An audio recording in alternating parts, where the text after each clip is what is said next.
plata ug bulawan ug ang tanan ninyong kabtangan mudaghan, ayaw gayud kamo kag pagarbo, ayaw kalimting ang Ginoo nga inyong Dios nga mao'y nagkuha gikan sa Ehipto. Di inaulipon kamo.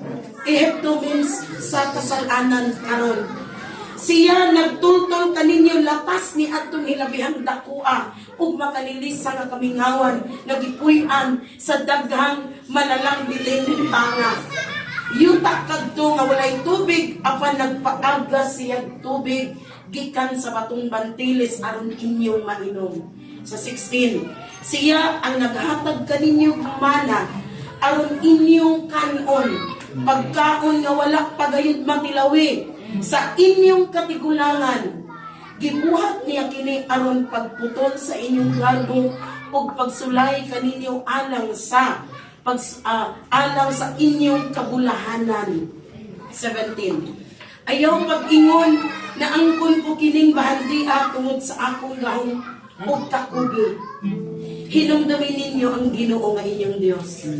Kay siya ang naghatag kaninyo gahom aron kamo mga dato ug niining paagiha gipamatud-an niya ang kasabutan nga iyang gihimo tali kaniya ug sa inyong katigulangan.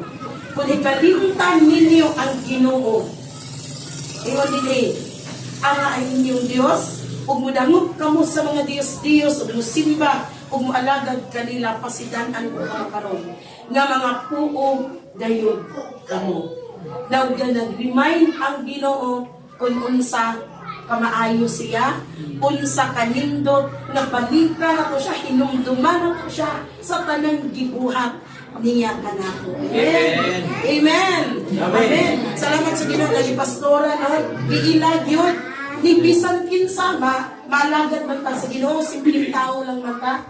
Wala akong ilon nga ang Dios tagiya sa tanan, matimpay ang Ginoo. Kani kay house dedication man didugang lang nato